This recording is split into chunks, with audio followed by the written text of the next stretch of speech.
Basta a gente acreditar e realmente se entregar. Amém. Deus abençoe.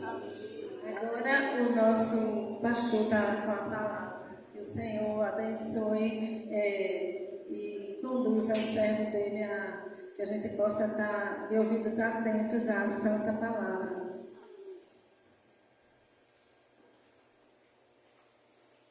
Seria muito bom que no mínimo uma vez por mês esse casal louvasse, né? Que bênção, né? Eu estou aqui impactado. Eles são um também na harmonia musical. Que bênção. Estamos felizes pela vida do irmão Luiz, foi já apresentado, mas o irmão Luiz é uma pessoa que a igreja ama muito, né? E está aqui retornando depois de um período de muita luta, 8 meses hospitalizado, foi, irmão Luiz?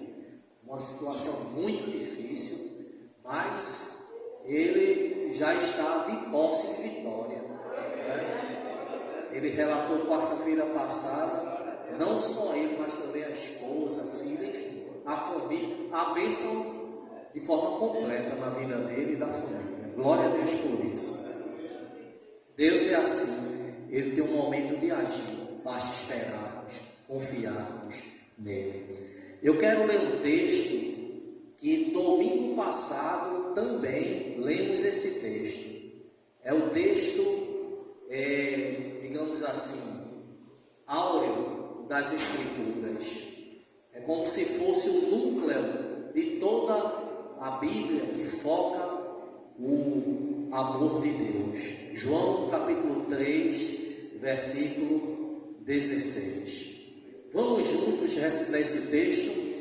Porque Deus amou o mundo de tal maneira que deu seu Filho unigênito, para que todo aquele que nele crê não pereça, mas tenha a vida eterna. Nosso Deus, maravilhoso Pai, é uma alegria sempre ímpar falar contigo. Tu és maravilhoso, um Deus de perto, um Deus de longe, em toda e qualquer circunstância, o Senhor está ao nosso lado. Obrigado, Pai, porque temos a oportunidade de, como igreja, livremente adorar a Tua pessoa. Obrigado por cada família aqui representada. Ó Pai, temos a absoluta certeza que ao sairmos deste espaço consagrado a Ti, sairemos mais fortalecidos, mais cheios da Tua graça e com um propósito maior de Te servir. Porque sempre que estamos reunidos como igreja, em comunhão, o Espírito Santo trabalha poderosamente em nossas vidas. Obrigado, Pai, pela certeza de que o Senhor é nosso pastor, nada nos faltará. Continua, portanto, recebendo a nossa adoração para a glória Tua, em nome de Jesus. Amém. Eu gostaria, meus irmãos, à luz desse texto que acabamos de recitar, apresentar 3 pontos cruciais. Primeiro ponto: Deus ama você. Deus te ama. Observe que no diálogo que Jesus teve com o religioso fariseu Nicodemos, ele disse: porque Deus amou o mundo. Não há um ser humano sequer nesse planeta chamado Terra que não seja alvo do grande, incomparável amor de Deus. Nós temos sido amados por Deus, e esse amor é desde a eternidade. Quando Deus projetou criar o homem à sua imagem e semelhança, Ele já havia designado o melhor para as nossas vidas. Ele já havia nos amado. Interessante que quando observamos as Escrituras de Gênesis a Malaquias, de Mateus a Apocalipse, podemos observar que todas as pessoas, em todos os lugares, em todas as épocas, são alvos do grande amor de Deus. Portanto, você é amado por Deus, você é amada por Deus. Não importa necessariamente o que o homem, o ser humano fez, não importa necessariamente o que o ser humano faz, Deus te ama incondicionalmente. O amor de Deus é um amor perene, é um amor eterno, um amor sem limite. Deus ama você. Quando nós observamos ali no livro de Isaías, capítulo 55, o primeiro versículo, se vocês observarem, o profeta diz: ó vós todos que tendes sede, vinde às águas, comprai, comei, portanto, de graça. E o próprio Jesus, na sua trajetória aqui nesse mundo, quando ele percebeu o coração das pessoas e suas necessidades, ele disse: vinde a mim todos os que estáis cansados e sobrecarregados, e eu vos aliviarei. Tomai sobre vós o meu jugo e aprendei de mim, que sou manso e humilde de coração, e encontrareis descanso para as vossas almas, porque o meu jugo é suave e o meu fardo é leve. Talvez, aliás, eu já nas minhas caminhadas, e vocês mesmos já perceberam que muitas pessoas não se sentem amadas por Deus, não se sentem absolutamente amadas por Deus. Mas mesmo que você não tenha esse sentimento de ser alvo do amor de Deus, Deus te ama mesmo assim. Eu nunca mais esqueço daquele ex-presidiário que ele estava ali numa situação vexatória, ali na rua do Imperador, caído, sem querer nem sequer contato com a sociedade, porque segundo ele havia passado em Carandiru muitos anos, depois veio para Ordem do Bruno e passou muitos anos ali, foi muito maltratado. E quando aquela pessoa, eu cheguei, eu acho que uns 10 metros, ele mandou eu retornar e não queria conversa comigo, e ali eu disse: viemos aqui para falar um pouco do amor de Deus, Deus te ama. Ele disse: quem me ama, Deus, ele não me ama, eu não sou amado por ele. E ele estava com um boné assim no rosto e não dava para visionar a face dele, mas ele disse assim: eu não acredito nisso não, e descreveu o que havia acontecido com ele. Eu disse: independente do que você esteja pensando, o seu sentimento, Deus te ama mesmo assim. E ele ergueu o boné e mandou me aproximar, e ali eu preguei o evangelho para ele, dizendo que Deus o amava independentemente das circunstâncias que ele havia enfrentado na vida, e ele entendeu através da força do Espírito Santo, e naquele momento ele declarou a fé na pessoa de Jesus Cristo. Uma pessoa que não sentia que era amado por Deus, e a partir daquele momento houve uma abertura no entendimento dele, e ele entregou a vida a Jesus Cristo. Então o homem, o ser humano, de fato é amado por Deus.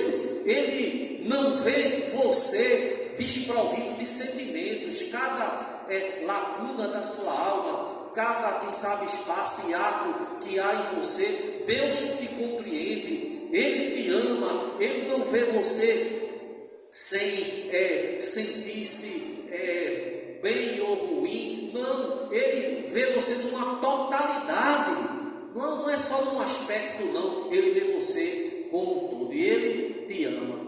Eu nunca mais esqueço que estava em uma das viagens em Iati, e quando estava no horário de retornar, porque havíamos combinado o horário de depois retornarmos ao trabalho, e eu percebi que do meu lado esquerdo havia 4 homens e uma mulher. Todos eles estavam numa situação vexatória,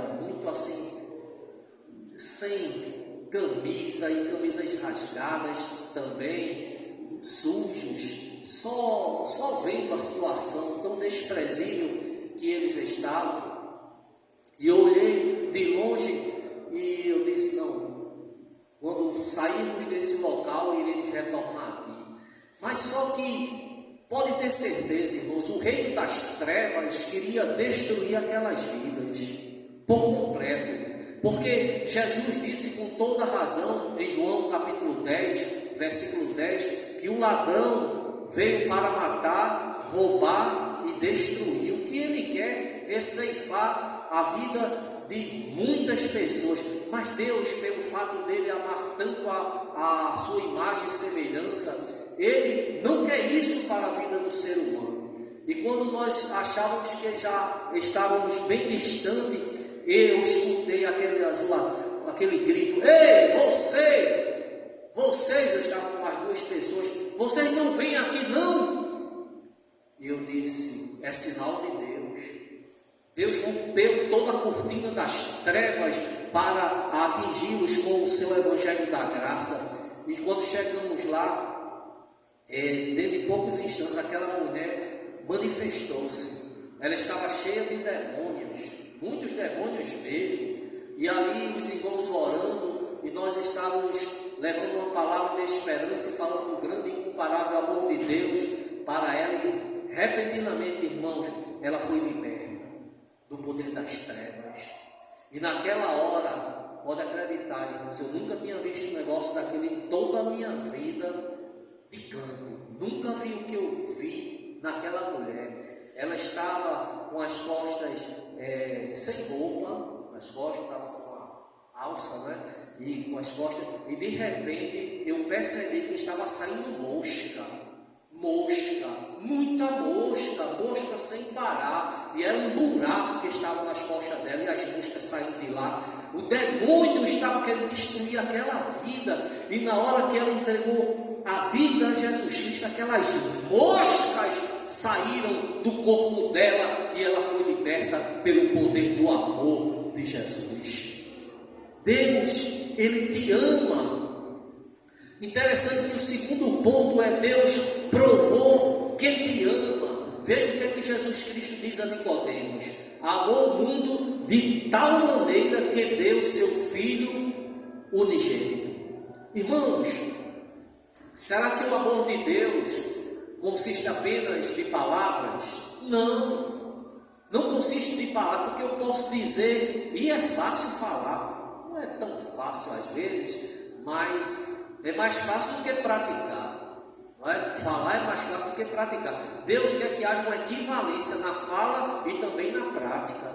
Porque se vocês observarem, Deus amou o mundo e deu seu único Filho. Então é um amor de prova, é um amor prático. Quem aqui daria seu filho por pecadores? Mesmo que a pessoa seja boa, você não daria seu filho por ninguém. Aquele que está ali no Aníbal Bruno, na solitária do Aníbal Bruno, que causou males tremendos à sociedade, que é preciso estar até no isolamento dos outros também, que cometeram crimes atrozes, e mesmo assim essa pessoa está ali. Essa pessoa não quer o mal para o seu filho, ela quer o bem para o seu filho. E Jesus Cristo, Ele chegou a dizer: quem dentre vós me convence do pecado? Não havia cometido dolo algum, pecado algum. Ele veio do céu e através da obra do Espírito Santo no ventre de Maria, Ele se fez carne e habitou entre nós, imaculado, sem pecado. E mesmo assim o Pai resolveu entregá-lo por mim e por você, pecadores, que demos as costas para Deus, não quisemos saber dele. Como diz lá em Jó, solta até beijos para os céus, porque não queremos. O homem repudia as coisas santas, porque o homem essencialmente é um ser pecador. Mas veja que de tal maneira que ele deu o seu filho. Lá em Romanos capítulo 5, versículo 8, Paulo ele demonstra A prática do amor de Deus, quando ele diz, Deus prova o seu amor para conosco, pelo fato de ter Cristo morrido por nós, sendo nós ainda pecadores, eu e você não somos melhores do que aquele que está na sarjeta. Aí você, como é que pode se nós estamos aqui? Sim, porque nós fomos alcançados pela graça de Cristo, nós somos pecadores remidos e lavados por Jesus. Mas sabe de uma coisa, é como Samuel, o profeta do Senhor, diz, há apenas um passo entre mim e a morte. Nós somos vulneráveis, frágeis, ínfimos, sai o fôlego e todo mundo se acaba. Eu estava até comentando recentemente, se você passar 3 minutos sem respirar, você morre, a não ser que você seja um atleta, e se você for um atleta, não chega a 5 minutos, né? Já está faltando ar, mas Deus nos proporciona ar diariamente, o tempo todo, mas nós somos frágeis, fracos. Então, quando Deus olha para o mundo, não vê um justo, nenhum sequer ao justo. E nós precisamos entender que o plano de Deus para as nossas vidas foi entregar aquilo que havia de mais esplêndido no céu, seu único Filho, Jesus Cristo, para que todo aquele que nele crê não morra. Olha, Deus amou o mundo de tal maneira que deu seu Filho unigênito. Foi o próprio Cristo, o Filho amado, o Filho querido. Dentro da onisciência, Deus sabia que Jesus iria passar toda a sorte de dificuldades. Se você estiver com seu filho andando, digamos, por aqui, de repente seu filho topa você, aí o filho, não, pai, quem topou, porque levou topada fui eu, porque você sente o que ele sente. Há uma interação, há um vínculo tão estreito entre pai ou mãe e filho, que o que o filho sente, também os pais sentem. Agora imagine só você, Jesus sendo esbofeteado, Jesus cuspiram no rosto dele, colocaram aquela coroa repleta de espinhos, pregos nas mãos, prego nos pés, chicotes, Jesus sofrendo. Ele entregou o Filho amado, o Filho unigênito. Nicodemos, Jesus estava falando para ele, meu Pai, eu irei morrer por você, religioso. Jesus irá morrer, ou morreu pelos ateus, por todas as pessoas. Nicodemos representa vários nomes, o nome de toda a humanidade. Ele morreu e eu fico, o céu está todo imensamente preocupado com nossas vidas, e está preocupado com os cristãos também, com todo crente, porque o crente salvo em Cristo deve ser instrumento de Deus, veículo de Deus para proclamar a verdade eterna.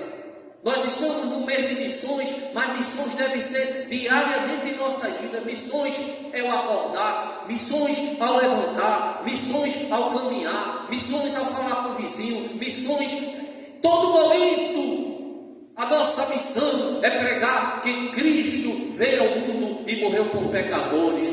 Deus amou o mundo de tal maneira que deu seu Filho unigênito. Oh, que grande e incomparável amor de Deus!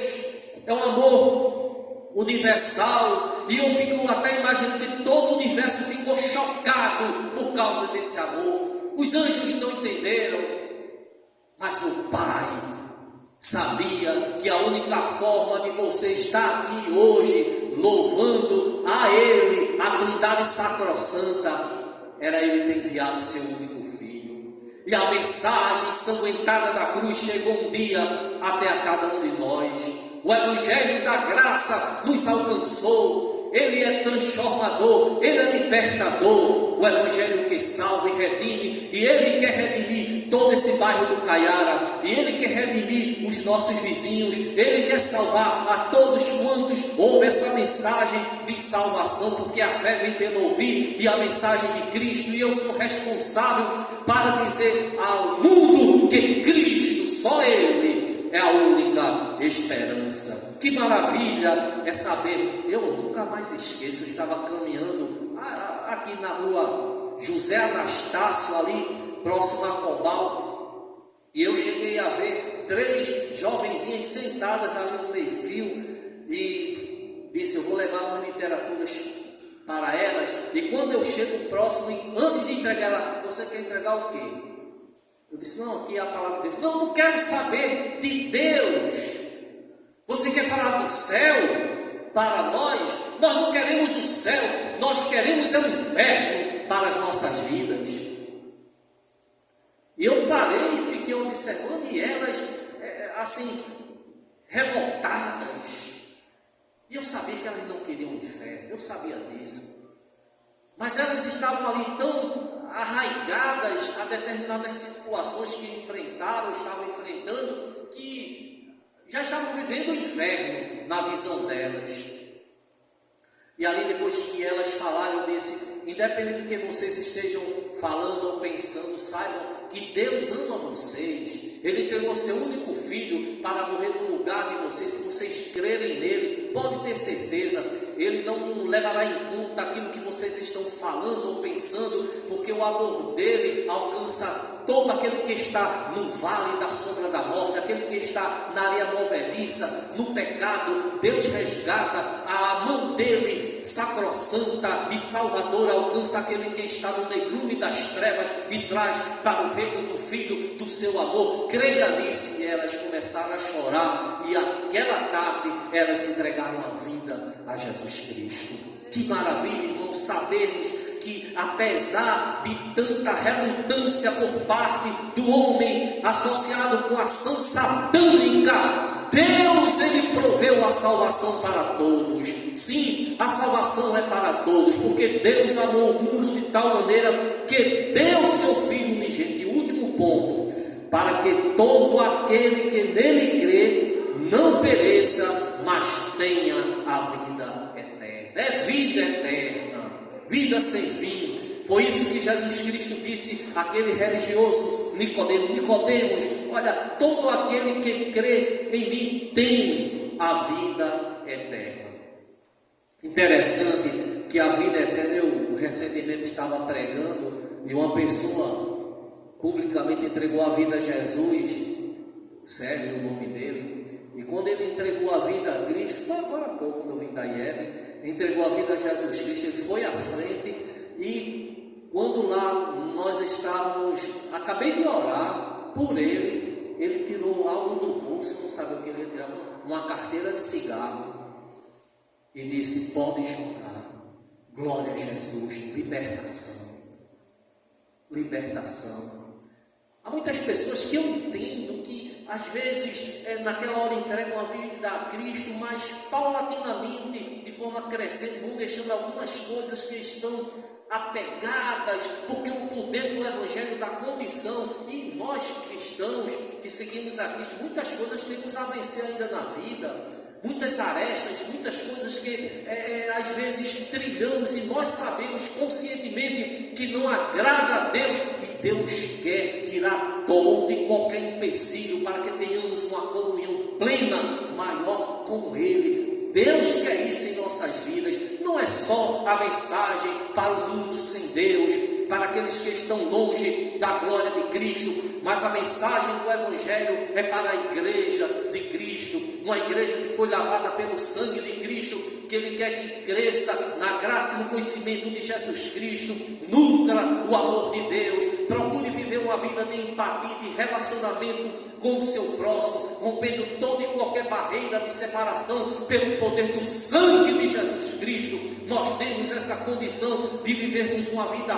plena e cheia do Espírito Santo. Basta confiarmos e estarmos na dependência do Senhor, para que todo aquele que nele crê não pereça, mas tenha a vida eterna. Precisamos entender que existe morte eterna. Morte eterna é para aqueles que, enquanto estão aqui, não entregaram a vida a Jesus Cristo. Porque quando morrem, já estão mortos, porque estão separados, e depois que morrem, aí decreta a eternidade longe de Deus, aguardando juízo, mas é um juízo condenatório no futuro. Então precisamos entender que as pessoas precisam ouvir essa mensagem, a maior de todas as mensagens, a mensagem da graça de Deus. Crê em Jesus, se arrepender dos pecados e pode ter certeza, para que todo aquele que nele crê não morra, mas tenha a vida eterna. Que Deus nos abençoe. Amém. Muito bem, meus irmãos. Hoje